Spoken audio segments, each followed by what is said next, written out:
Hi, everyone. Thanks so much for joining us here on the Daily Racing Forum YouTube. We have a Thursday Race of the Day preview for you. Make sure to subscribe on below, and then you'll get updates every time we have previews for you just like this. Gino, Buccola, Mike Beer, producer Bobby pulling the strings backstage. Let's take a look at the field for this Thursday Race of the Day. It's going to be race 5 at Gulfstream Park. We have a first level allowance, optional claimer, going 1.5 miles on the turf course. The horse to beat in here, Mike, is 3 Priest, who's getting some class relief, kind of getting a starting over point after facing Stakes Company. The 3 starts in the U.S. I think the 2 Sugaree also is a horse who has a lot of class, probably faced better than this field overseas in Ireland, and now comes into the Delacroix barn. He'll be starting for the first time. I feel like kind of the 2 horses to start with, at least talking about.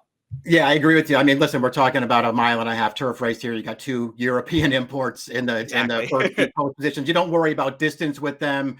3 Priest is very logical. You mentioned the first 3 starts over here. They're all in Stakes Company. She couldn't really make a major impact, but she didn't run poorly in those races. And it's also worth noting that now, out of stakes races, she gets to race with Lasix this time. So a couple of positives for her. We'll talk about her in just a moment as we meet the field. Let's first look at the Timeform US pace projector, see how they think this race should shape up. Doesn't surprise me to see the 3 megeeth out there. This is a horse who showed speed last time out on the synthetic, going shorter, and now stretching out to 1.5 miles. The speed figure wise, needs to get an advantage like this in order to be competitive with this group. Yeah, we'll see. I do expect them to go forward with her in here. We'll see if she can take the step forward here, stretching out for the first time on turf. But there's a real chance that she just sort of makes the lead in here. I felt like the key to the pace. I mean, obviously the import in post 2 Sugaree, she's not on the pace projector because she hasn't run stateside yet. She was pretty handy. I don't know if you got a chance to look at many of her races over there, Gino, but she was pretty handy over there. So I don't expect her to get outrun in this race. I think the key to the pace, though, is the 7. Justdeny. This is a horse who can get very, very headstrong in her races when they try to rate her. I think she will be more forward than that pace projector has her. Intriguing field here. Let's talk about the morning line favorite right off the bat. 3 Priest, grade 3 placed.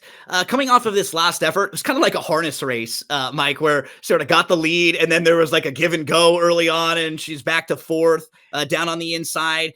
Didn't really have the best of trips. They grabbed a hold of her early, kind of in a bad spot. I just didn't love the ride and trip overall. You see her down there towards the inside, finishing 4th. She's only beaten about 1 3/4 lengths, so she'll get a rider switch. She'll go second off the short little break, and as you were pointing out, not only on the drop-in class, but she gets Lasix too, so that will really help her. But she's not going to be a fun price to play in here. She's certainly like a measuring stick and probably the horse to beat. Yeah, certainly the horse you got to start off looking at here, decide what you want to do with her. I'm glad that you brought up the overall trip, though, from that most recent start, Gino, because I agree with you wholeheartedly.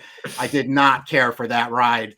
I'm not saying that she was going to win. Maybe she was, maybe she wasn't, but I didn't like the ride that she got there. And I'll be a little bit lenient for the race at Aqueduct last October, where they just took her way back in that race, and I didn't think she had a fair chance. And her stateside debut, I know it was at Kentucky Downs. Those races are really hard to evaluate. Thought she ran really well that day. Yeah, she did.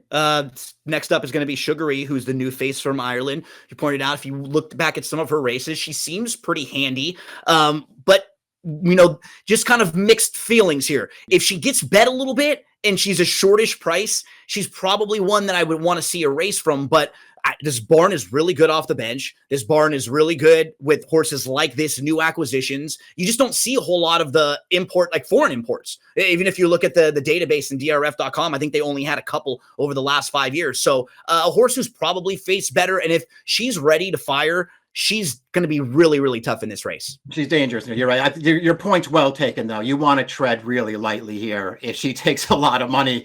She's got those 2 races that are real head scratchers, and they both preceded long layoffs. So it just feels like something really went wrong, Gino. I mean, her second career start, she really moved forward. That was a really good performance. The horse that won that race, Shemitah, is now a multiple group stakes winner. I mean, that horse would be 1 to 9 in this race if she showed up in there. And Sugaree actually ran at her late in that race. That was a good performance. She was really good breaking her maiden. And then, I don't know, something just went wrong in that race last August. She misses almost 300 days. She comes back and runs really well off the layoff again. That was going a little bit longer than this. She just got a little flattened out at the end of that race, but she ran great. Only one other start, and she's gone again. So she obviously has issues, but when she's right and she's in the right kind of spot, she can run. She's in the right kind of hands to get her ready to rock and get them in her program there. So keep an eye on her price. Elle megeeth, we saw her right on the front end of the Timeform US pace projector, Mike. That feels like her best chance to win a race like this. Try to get aggressive. And we see horses, they're able to do this stretching out to the longer distances, horses that have lower speed figures sometimes, a little bit inexperienced, but the speed can be the ultimate equalizer. Yeah, it's a Pletcher MO too. I mean, there's nobody better than Pletcher stretching horses out to longer distances. He gets these horses to stay, and he kind of did that last time. I mean, they got her out to a longer distance. I know it was on a different surface, Gino, and I know that she got loose on the lead, but it's not like she was walking in there. That was a solid pace that she was on, and she kept going. Bravo Kitten's a little bit interesting here. That's the number 4. Irad and Safi team up, third start of the form cycle. The turf races from 2023 fit pretty well with what it would take to win a race like this, or maybe be just below the 1 and the 2 if they showed up with their best efforts. But most recently had been kind of in and out. Better effort last time against a softer group that was on synthetic. Do you think this horse can get back to one of those races where, they'd be competitive and maybe hit the board? Yeah, she certainly can. I mean, it's not that hard to make a case for her. I was sort of torn about which way to go with her, mostly because, I feel like she probably takes a little bit of money in here, even though she's a good price on the morning line. But you're talking about Safi and Irad with a horse who can get the distance. I think she'll come down from that morning line, and I just really wouldn't take too short a price on her. Her overall distance when they stretched her out, she got good. There's no doubt, but she's got one win, and it was against a much weaker field than this one with an absolute perfect trip. Silvology, the 5, kind of lightly raced horse who I like the fact that this horse has continued to improve, and then career longest stretch out, that was the best race. So showed some tactical speed also. A horse who I could see sit in a pretty good spot, maybe falling into a nice trip and maybe getting the jump on some of the deeper closers in here. Do you think this horse can hit the board, win this race, maybe give a good account of herself? Yeah, I'm taking her chances pretty seriously. We're going to look at her maiden win right now. She was handy in here and got a really good trip, but she made her move on the turn, and she is staying right through the wire in here. That's the Chad Brown. The 7 that's chasing her home here is the even money favorite for Chad Brown. And not only is she going to deny that horse to the wire, you can watch this race past the wire. She never lets that horse get by her on the gallop out. So she handled the distance really, really well in there. And it's also, I mean, first of all, she has a huge pedigree. And when you go back to her race 2 starts back at Aqueduct, she ran giant in there with huge trouble at the start of that race. And just knowing Shug as a trainer too, so patient. Yeah. You see like this, some of these horses that they just kind of figure it out, and all of a sudden they really start to improve and kind of continue to step up the class ranks. So I think this horse fits pretty well in here and could be a very nice price. Tonalite was one of the horses that was projected to maybe be part of the early pace as a long shot in here. One of the lower buyer tops, if you're just looking at buyer speed figures on the grass. Can you make a case for this one? I mean, she's going to have to find a way to really move forward against this field. It just feels like they found a pretty tough spot for her. She's kind of attained that level where, she'll buy her in the upper 60s, maybe get into the 70s, and that's just not going to be good enough against a field like this one, unless she just really loves the 1.5 miles. We'll take a look at Justdeny and I'm a Sure Thing, the next 2 in a replay. They come out of the very same race, and you were hitting the nail right on the head with Justdeny. That's the one who we're seeing spotlighted, like backing up there. Justdeny was eager to go, pressed a 50-1 shot, moved early on, and just had a hard time settling. And I'm a Sure Thing ran right on by that horse. It was only like a 2-month layoff for Justdeny, 2 to 3 month layoff. We're not talking about 6, 8 a year or anything. That was like a really disappointing effort. And you were mentioning just a quirky horse. Yeah, she was disappointing last time. I agree with you, and you could tell early in that race that Junior Alvarado wanted to rate her off the pace, and Justdeny would not settle. She pulled him right up after that long shot on the lead. She had nothing left when those horses came for at the top of the stretch. She was disappointing.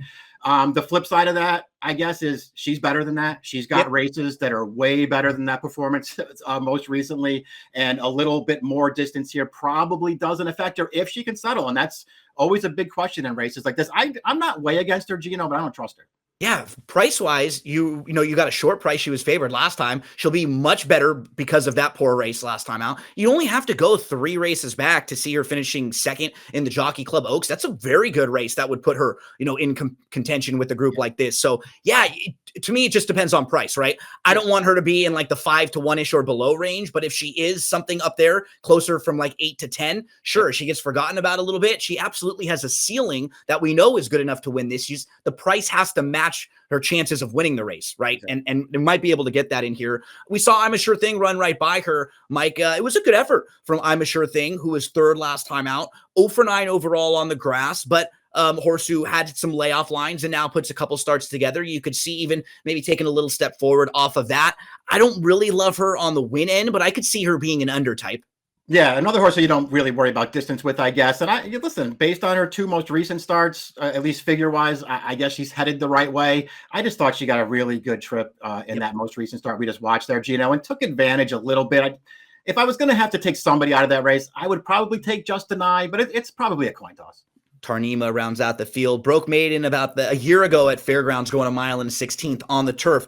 Was off from June to December, and then came back in a race that was declared a no contest. One of the runners clipped heels at the start. The siren went off in that race, so then a couple horses got pulled up, a couple didn't, so they ended up declaring it a no contest there. But what I will say, it was sort of a nice spot to at least get like a leg stretcher, to at least get your fitness, kind of shake the rust off the bench for a horse like Tarneema. Do you think that we can get that step forward for her to be competitive against this group? Yeah, I agree with your take too, because you're right. That some of those horses pulled up, but Tarneema wasn't one of the horses that pulled up in that race. She actually ran the full mile in there, so it does feel like maybe she got a lot out of it. I didn't like her performance there, but maybe she needed that race.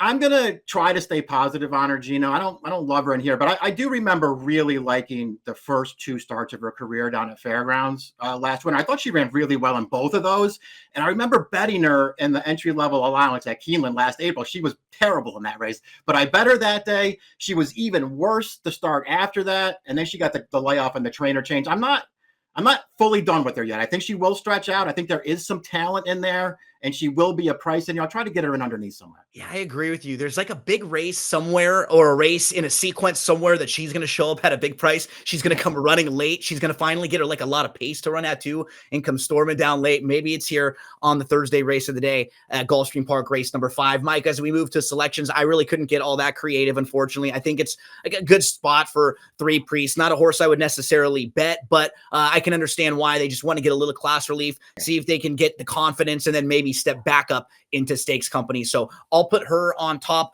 We both use the 5 in the second spot. I mean, I think that's the horse to bet if you're looking for a horse to bet in this race that might be in the 8-ish to 1 range. You're going to look for the new face in here. I do want to see how the odds ultimately shake up, because I'm not sure how they're going to bet these horses behind the one. Listen, I don't have her on top in this race. I do think she's the horse to beat in this race. Not going to be surprised when she's just better than these horses. But I'm going to take a little shot with Sugaree if they don't go crazy with her on price in this race and make her too short. And the 5 was the other horse for me. I think there's tons of upside there. Whoever you play, however you play them on the Thursday race of the day, we wish you the best of luck.